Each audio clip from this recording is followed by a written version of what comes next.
दोस्तों, भारत और China south Asia के दो सुपर जायंट्स हैं जो दुनिया के मानचित्र पर अपनी संस्कृति और सभ्यता को लेकर एक अलग पहचान रखते हैं। इन दोनों देशों को लगभग एक ही समय पर आज़ादी मिली। भारत को वर्ष 1947 में आज़ादी मिली, जिसके बाद भारत का official name Republic of India रखा गया और चाइना को वर्ष 1949 में आज़ादी मिली, जिसके बाद चाइना का official name people's republic of China रखा गया। लेकिन भारत से 2 वर्ष बाद आज़ादी मिलने पर भी आज चाइना हमसे लगभग सभी सेक्टर्स में काफ़ी आगे है।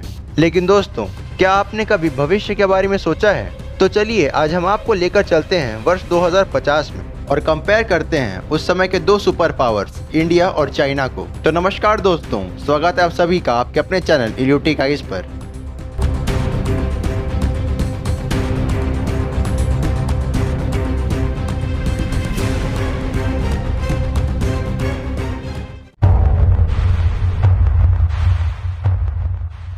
चाइना रशिया और कनाडा के बाद वर्ल्ड का 3rd लार्जेस्ट कंट्री है। इसकी land area 9.597 million square kilometre है, पर चाइना के विस्तारवादी रवैये के कारण चीजें 2050 तक बदल सकती हैं। इंडिया का land area 3.287 million square kilometre है, जो इसे वर्ल्ड का 7th लार्जेस्ट कंट्री बनाता है। भारत काफी ज्यादा शांत देश है और 2050 तक हो सकता है भारत पाकिस्तान से पीओके ले ले।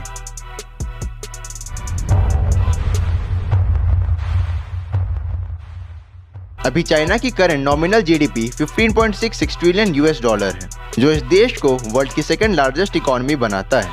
यहाँ की नॉमिनल जीडीपी पर कैपिटा 2021 में $11,819 रही, जिसके चलते इस मामले में चाइना की रैंकिंग ग्लोबली 56th है। दोस्तों, चलिए अब हम ले चलेंगे आपको 2050 के चाइना में और जानेंगे कि उस समय चाइना की इकोनॉमी कैसी होगी। एक स्टडी के अनुसार 2035 तक चाइना यूएसए को ओवरटेक कर वर्ल्ड की लार्जेस्ट इकोनॉमी बन जाएगी और 2050 तक चाइना की इकोनॉमी यूएस की इकोनॉमी का डबल हो जाएगा और इसके पीछे एक्सपोर्ट से ज्यादा डोमेस्टिक डिमांड का एक वाइटल रोल रहने वाला है। कई स्टडीज के अनुसार 2050 तक चाइना की जीडीपी $82 ट्रिलियन हो जाएगी और ये बड़ा बदलाव चाइना के पावर को बहुत बढ़ा देगा। सबसे ज्यादा चौंकाने की बात तो ये है कि 2050 तक कई इंटरनेशनल इंस्टीट्यूशन जैसे यूएन, IMF और वर्ल्ड बैंक के हेडक्वार्टर बीजिंग और शंघाई में भी शिफ्ट हो सकते हैं। एक चीज जो चाइना को 2050 तक सुपर पावर बनने से रोक सकती है वो है चाइना की सोशल प्रॉब्लम्स।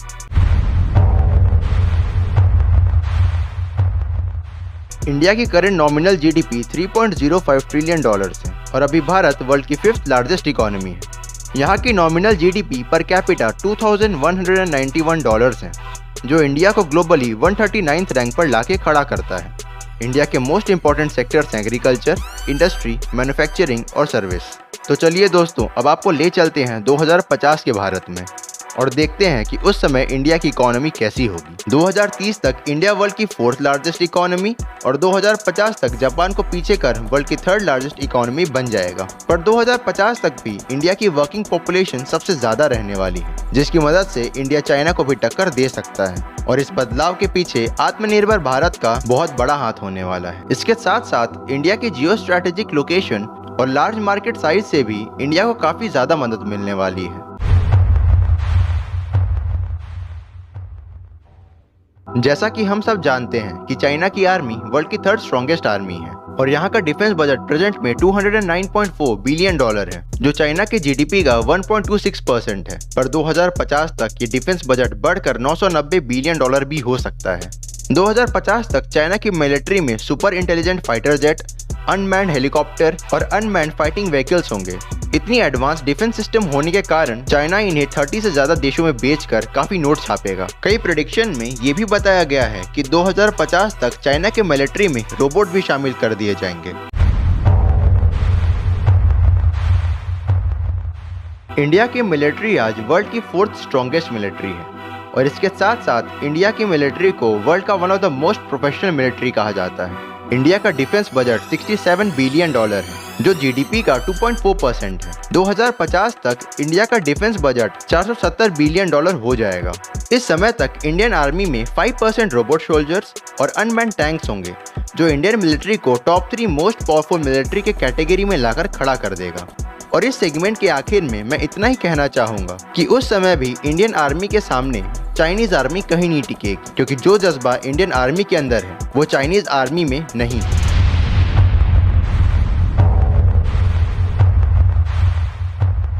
चाइना ने कई मेगा प्रोजेक्ट्स को अप्रूव किया है जो चाइना को एक नेक्स्ट लेवल पर ले जाएगा। बीजिंग में 300 प्रोजेक्ट अप्रूव किए गए हैं, जिनमें से 100 प्रोजेक्ट इंफ्रास्ट्रक्चर के होने वाले हैं और 200 प्रोजेक्ट शहर के विकास और इंडस्ट्रीज को मॉडर्न टेक्नोलॉजी से लैस करने के लिए होंगे। चाइना में द ग्रेट ग्रीन वॉल नाम से एक प्रोजेक्ट पर काम किया जा रहा है जो 2050 तक कंप्लीट हो जाएगा।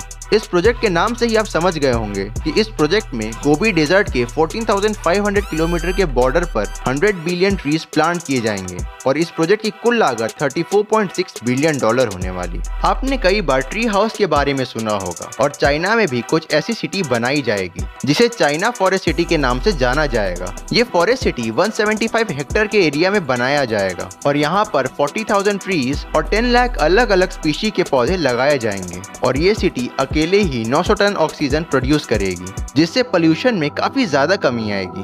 और शायद आपको ये जानकर काफी हैरानी हो कि इस सिटी में मॉल, स्कूल, बिल्डिंग और ऑफिस सब प्लांट की मदद से ढका होगा। इस प्रोजेक्ट को 2050 से पहले बना दिया जाएगा। चाइना में कई और स्मार्ट सिटीज बनाई जा रही हैं जो शंघाई और बीजिंग से भी ज्यादा डेवलप्ड रहेंगी।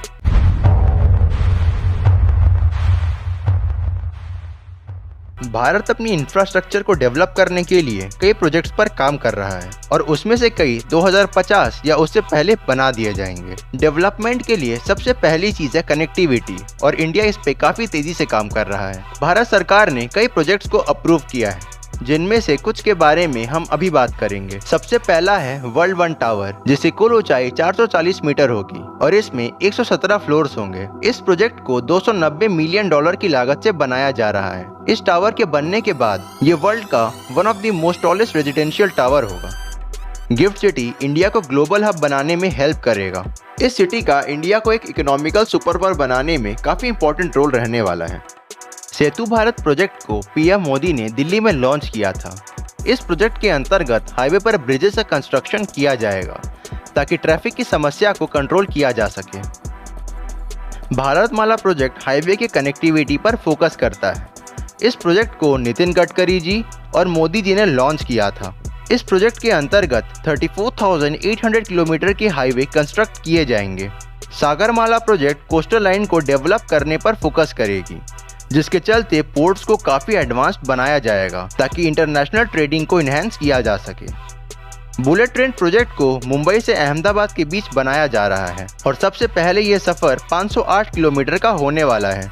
इंडिया में कई और मेगा प्रोजेक्ट्स बनाए जा रहे हैं, जैसे DMIC, ढोलेरा और ड्रीम सिटी।